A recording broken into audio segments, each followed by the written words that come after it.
Hi అండి, అందరికీ నమస్తే. వెల్కమ్ టు శ్యామల వంటిల్లు. కోడిగుడ్డు కానీ బేకింగ్ సోడా కానీ వాడకుండా స్పాంజీగా కేక్ ని ఎలా ప్రిపేర్ చేసుకోవాలో చూసేద్దాం. ఓవెన్ లేకపోయినా స్టవ్ మీద ఈజీగా ప్రిపేర్ చేసేయచ్చు. ఈ వీడియో స్కిప్ చేయకుండా చివరి వరకు చూడండి. నచ్చితే లైక్ చేసి ఛానల్ ని సబ్స్క్రైబ్ చేసుకుని సపోర్ట్ చేయండి. ఈ కేక్ ప్రిపేర్ చేయడం కోసం ముందుగా స్టవ్ మీద ఇలాంటి వెడల్పాంటి బాండి ఉంచుకుని దాని లోపల ఇలా స్టాండ్ పెట్టేసుకుని ఒక ప్లేట్ పెట్టుకుని పైనుంచి ఇంకొక ప్లేట్ బోర్లిచ్చి ఉంచుకుని హీట్ అవ్వనివ్వాలి. బాండీ హీట్ అయ్యేలోపు దీనికి కావాల్సినవన్నీ కూడా రెడీ చేసుకోవాలి. నేనైతే ఇక్కడ ఒక 5 టీ గ్లాసుల్లోకి కొద్దిగా ఆయిల్ వేసుకుని ఈ ఆయిల్ మొత్తం టీ గ్లాసులకి స్ప్రెడ్ చేసుకుంటున్నానండి. ఈ టీ గ్లాసుల బదులు మీరు మామూలుగా వెడల్పాటి పాత్రలో అయినా ఈ కేక్ ప్రిపేర్ చేసుకోవచ్చు, లేదంటే కేక్ టిన్నులో అయినా చేసేసుకోవచ్చు అండి. ఇలా ఆయిల్ మొత్తం కూడా గ్లాస్ కి అప్లై చేసుకోవాలి. ఇలా అన్ని గ్లాసుల్లో కూడా ఆయిల్ ని స్ప్రెడ్ చేసుకుని పెట్టుకోవాలి. ఇలా అంతా ఆయిల్ స్ప్రెడ్ చేసుకున్న తర్వాత కొద్దిగా మైదాని వేసుకోవాలి. టీ గ్లాస్ లో కొంచెంగా మైదాని వేసుకుని ఈ మైదా కూడా గ్లాస్ మొత్తానికి కూడా స్ప్రెడ్ అయ్యేలాగా ఇలా స్ప్రెడ్ చేసుకుని పెట్టుకోవాలి. ఇలా అన్ని గ్లాసుల్ని రెడీ చేసుకుని పెట్టుకోవాలి. ఇప్పుడు కేక్ బ్యాటర్ ని ప్రిపేర్ చేయడం కోసం ముందుగా ఒక బౌల్లోకి ఒక హాఫ్ టీ గ్లాస్ అంత పెరుగు తీసుకుని దానిలోకి 1 టీ గ్లాసు షుగర్ వేసుకున్నానండి. ఇవి రెండు బాగా కలిసేటట్టు కలుపుకోవాలి. మీరు షుగర్ డైరెక్ట్ గా వేయకుండా షుగర్ పౌడర్ పట్టేసైనా వేసుకోవచ్చు. ఈ పెరుగు షుగరు రెండు కూడా బాగా కలిసిపోయిన తర్వాత ఇప్పుడు దానిలోకి ఒక హాఫ్ గ్లాస్ అంతా సన్ఫ్లవర్ ఆయిల్ వేసుకున్నానండి. మీరు ఈ ఆయిల్ వద్దు అనుకుంటే ఇదే ప్లేస్ లో మీరు నెయ్యి అయినా వేసుకోవచ్చు. ఒక హాఫ్ గ్లాసు ఆయిల్ కానీ నెయ్యి కానీ తీసుకొని వేసుకుని అది కూడా బాగా కలిసేలాగా కలుపుకోవాలి. మొత్తం పూర్తిగా కలిసిన తర్వాత దానిలోకి ఒక 2 టీ గ్లాసులంతా మైదా పిండిని తీసుకోవాలి. ఇలా జల్లించి వేసుకోండి. ఏదైనా తుక్కున్నా గానీ సపరేట్ అయిపోతుంది, కేక్ మంచిగా వస్తుంది.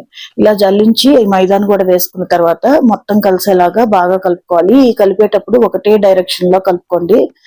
ఇలా కలుపుకున్న తర్వాత మొత్తం పూర్తిగా కలిసిన తర్వాత దానిలోకి ఒక హాఫ్ గ్లాసు టీ గ్లాస్ తో ఒక హాఫ్ గ్లాసు కాచి చల్లార్చిన పాలు తీసుకొని దానిలో సగం వేసుకొని ముందుగా కలుపుకోండి. ఒకసారి ముందుగా కలిసేలాగా కలుపుకున్న తర్వాత మిగిలిన సగం పాలను కూడా పోసుకొని పూర్తిగా మొత్తం ఈ బ్యాటర్ ని కలుపుకోవాలి. ఈ కేక్ బ్యాటర్ అనేది దోస పిండి బ్యాటర్ లాగా అలా రెడీ చేసుకోవాలండి. పూర్తిగా మిక్స్ అయ్యేలాగా బాగా కలుపుకోవాలి. ఇలా పూర్తిగా మిక్స్ అయ్యేలా కలుపుకుంటే ఇదిగోండి ఇలా ఈ కేక్ బ్యాటర్ అనేది ఈ కన్సిస్టెన్సీలో వచ్చే వరకు కలుపుకోవాలి. కరెక్ట్ గా ఒక హాఫ్ గ్లాసు టీ గ్లాస్ తో హాఫ్ గ్లాస్ పాలు అయితే కరెక్ట్ గా సరిపోతాయండి. ఇలా కలిపి తీసుకున్న తర్వాత దానిలోకి ఒక పావు స్పూన్ వెనిలా ఎసెన్స్ యాడ్ చేసుకున్నాను. మీ దగ్గర లేదు అనుకుంటే ఒక పావు స్పూను యాలకుల పొడి అయినా వేసుకోవచ్చు. వేసుకుని కలుపుకున్న తర్వాత దానిలోకి 1 స్పూను బేకింగ్ పౌడర్ ని తీసుకోవాలండి. బేకింగ్ సోడా వేయాల్సిన అవసరం లేదు, బేకింగ్ పౌడర్ వేసుకుంటే సరిపోతుంది. దాన్ని కూడా ఒకసారి జల్లించి వేసుకుని ఒకసారి బాగా కలిసేలాగా ఒకటే డైరెక్షన్ లో కలుపుకోండి. కలుపుకున్న తర్వాత ఇలా కేక్ బ్యాటర్ రెడీ చేసుకొని ఇప్పుడు దీన్ని మనం ముందుగా ప్రిపేర్ చేసి పెట్టుకున్న ఈ గ్లాసుల్లోకి బ్యాటర్ ని ఫిల్ చేసుకోవాలి. ఇదిగోండి ఇలా టీ గ్లాసు ఫుల్ గా వేసేయకండి, ఒక హాఫ్ పైన కొద్దిగా వేస్తే కరెక్ట్ గా సరిపోతుంది. ఒక 3/4 గ్లాసు వచ్చేలాగా వేసుకోవాలి. ఫుల్ గా వేసేస్తే పొంగిపోతుందండి, ఫుల్ గా వేయద్దు. ఇలా అన్ని గ్లాసుల్లో నింపుకున్న తర్వాత వీటిని కొద్దిగా ఇలా ట్యాప్ చేయండి. ఏమన్నా గ్యాప్లు ఉన్నా కానీ ఫిల్ అయిపోతాయి. ఇలా వేసుకున్న తర్వాత పైన మీకు నచ్చితే ఫ్రూటీతో డెకరేట్ చేసుకోండి. ఇలా అన్ని గ్లాసుల్లో కూడా ఫ్రూటీతో నేను ఇక్కడ ఫిల్ చేస్తున్నాను. పిల్లలు తినేటట్లయితే ఇలా ఫ్రూటీ వేస్తే ఇష్టంగా తింటారు. ఇలా వేసేసుకొని రెడీ చేసుకొని పెట్టుకోవాలి. ఇలా అన్నిటినీ రెడీ చేసుకున్న తర్వాత దాన్ని ఈ వేడి చేసుకున్న ప్లేట్ మీద పెట్టేసేసుకుని పైనుంచి మూత ఉంచేసేసి ఒక హాఫ్ అన్ అవర్ పాటు సిమ్ లో పెట్టేసి వదిలేసేయాలి. ఒక హాఫ్ అన్ అవర్ తర్వాత ఒకసారి చెక్ చేసి చూసుకోవాలండి. ఒక పుల్ల గుచ్చి కానీ చాకుతో కానీ గుచ్చి చూస్తే అంటకుండా ఉన్నట్లయితే ఉడికిపోయినట్లు.